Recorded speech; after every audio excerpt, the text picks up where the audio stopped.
Hi everybody, how is our IPC family? Coming to you now from Panama City, our home, and our regional headquarters for all of Latin America and the Caribbean. I happen to be driving, as you can tell, but we just thought it'd be a little different kind of an intro for everyone. I want to talk to you today about several things that God has been doing in the last few months right here in Panama and throughout the region. I think they're exciting. I think you're going to want to hear it, and I'll talk to you about those in just a few moments' time. When we get parked and we can take a little bit extra time with you. So be patient for the next few seconds, and God bless. Everybody, I'm back, and we are on what they call the Amador in Panama City, right on the bay. It's quite a nice area to be. I want to tell you about a few things that God has been doing with us in the past year or so. Number one, just for your information that will help you understand what's going on and where we're headed and what God's doing, is take a look at our new Facebook page. Go to www.facebook.com/lacministries.org, or just put in LAC Ministries when you go to Facebook, and you'll come up with our main page. Friend us there, and there we change that page every few days. We do different things all the time. You'll really enjoy it. It'll keep you right up to date with what's going on. One of the cool things that we're dealing with right now is going into the universities, all of the university campuses we're trying to, at any rate, in Panama. We have partnered with a young couple named Oliver and Sulma Marin. They are a great young couple, evangelistic. They are witnessing and telling people about Jesus. They're coming to Christ. And Oliver and Sulma have direct access into the universities. And they've asked us if we could help them out, mentor them, encourage them, be part of the ministry of discipleship to university students already.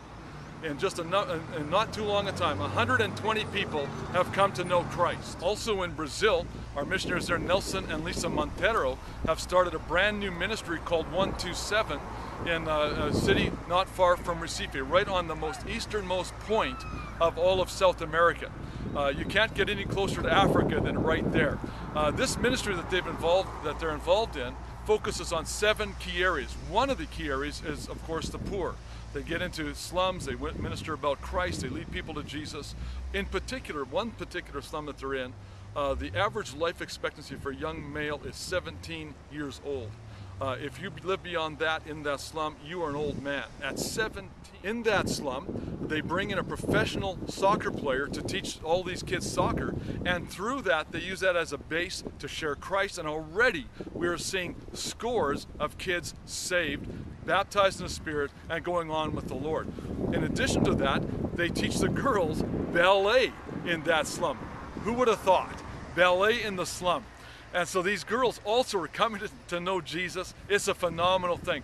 Coupled with that, again, this reemphasizes the last thing we talked to you about regarding the universities.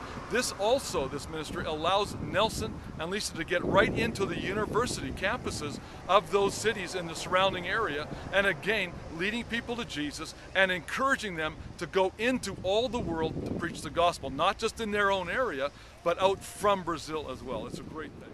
Also in Guatemala, we have started a water project there under the ministry of Heidi and Minor de Oliveras. Heidi, of course, is a Canadian gal, married a Guatemalan, but they're there serving with us, alongside of us. We're helping them develop a water purification project in Guatemala. The reason for that is simply this. One of the issues in Guatemala is that the rate of children who die under 5 is absolutely huge. We have to do something to stop it. Purified water helps us do that. Heidi and Minor are going into communities all over Guatemala.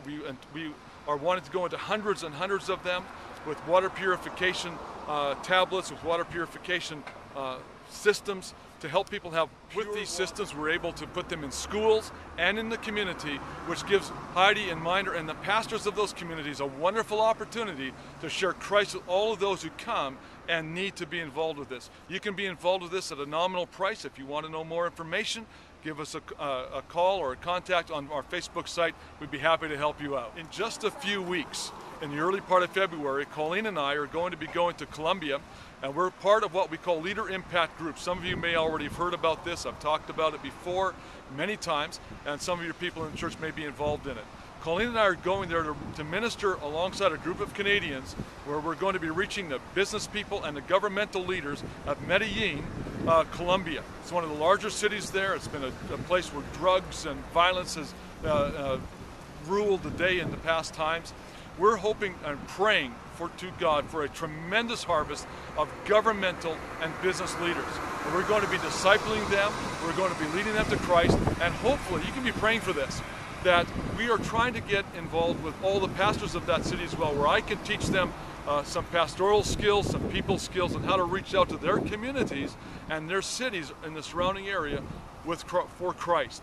So if you'll pray for these things, that would be great. One more thing, we've got missionaries now going into Mexico, right on the Baja Peninsula. They're going to be starting an orphanage feeding program, trade school for kids and young adults there. Gary and Kathy Heinrichs are a great couple. They're all about evangelism and leading people to Jesus Christ. So if you'd pray for Gary and Kathy, pray for us throughout Latin America and the Caribbean, we greatly appreciate that. And by the way, Colleen and I want to say thank you to you for your giving, and I know it's a great sacrifice for you to give continually and constantly to all the missionary family that are part of IPC, but we are grateful to you for that we can do what God has called you to do and what God has called us to do all throughout Latin America and the Caribbean. So God bless you. Thank you for praying. We do pray for you on a constant basis as well, and we trust that God would use you to reach Winnipeg and the greater Winnipeg area, and in fact reach all of Manitoba and Canada. So God bless you. Thanks for being part of the team and allowing us to be part of your team.